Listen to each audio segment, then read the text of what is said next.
আসসালামু আলাইকুম গাইস, আশা করি সবাই ভালো আছেন। আজকে আমরা এই যে কাসুন্দি দিয়ে সালাদ মাখিয়ে খাবো। এখানে আছে গাজর, এটা শসা, এটা ধনিয়া পাতা বা ধনে পাতা, এটা পেঁয়াজ কুচি, টমেটো কুচি, এটা মূলা, আর এটা মরিচ কুচি। এখন গাইস প্রথমেই দিয়ে দিচ্ছি ধনে পাতা কুচি, এরপর দিয়ে দিচ্ছি পেঁয়াজ কুচি, এরপর দিয়ে দিচ্ছি কাঁচামরিচ কুচি। এখন আমি দিয়ে দিচ্ছি স্বাদ মতো লবণ। আজকের সালাডটা কিন্তু আমাদের আব্বু করছে, দেখতেই পাচ্ছেন গাইস। সালাডটার সাথে লবণগুলো খুব ভালোভাবে মিশিয়ে নিয়েছি। এখন দিয়ে দিচ্ছি সরিষার তেল, এখন দিয়ে দিচ্ছি টমেটো কুচি। আস্তে আস্তে সব সবজিগুলোকে আমরা একসাথে মিক্স করব। এখন দিয়ে দিচ্ছি মূলা।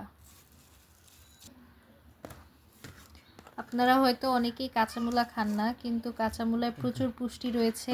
মূলা কিন্তু শরীরের জন্য অনেক ভালো। মূলা খেলে শরীরের চর্বি কাটে, লিভার পরিষ্কার হয়, পাকস্থলী সুস্থ থাকে, ভালো থাকে। তো আপনারা সবাই কাঁচা মূলা খাবেন, এটা শরীরের জন্য অনেক উপকারী। এরপর দিয়ে দিচ্ছি শসা, এখন দিয়ে দিচ্ছি গাজর কুচি। আপনারা অনেকেই জানেন না, কিন্তু কোরিয়ানদের যে সুন্দর চকচকে স্কিন থাকে সেটার পিছনের অন্যতম কারণ কিন্তু এই সব মিক্স সালাদ। তারা প্রচুর পরিমাণে মূলা খায়, গাজর খায়, শসা খায় এবং কাঁচা শাকসবজি খায়, যার কারণে তাদের স্কিন অনেক চকচকে থাকে, তাদের চোখ অনেক ভালো থাকে, তারা দেখতেও সুন্দর হয়, তাদের শরীরে রোগবালাইও কম থাকে। তাই আপনারাও ট্রাই করবেন বাসায় এভাবে মিক্স সালাদ বানিয়ে খাওয়ার। দেখতেই পাচ্ছেন গাইস, এখন খুব ভালোভাবে মাখিয়ে নিয়েছি সালাদগুলোকে। এখন দিয়ে দিচ্ছি আমাদের শো স্টপার কাসুন্দি। কাসুন্দি দিয়ে এগুলা মাখানোর পর খেতে যে কি দারুণ লাগে।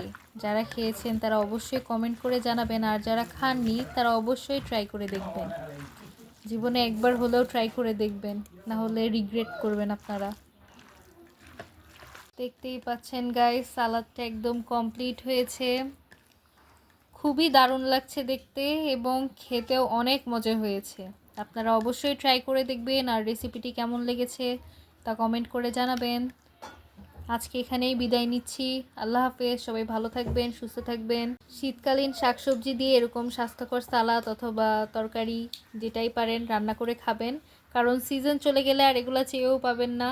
তাই এখনই সবাই খেয়ে ফেলেন, আর আমাদের জন্য দোয়া করবেন। আসসালামু আলাইকুম।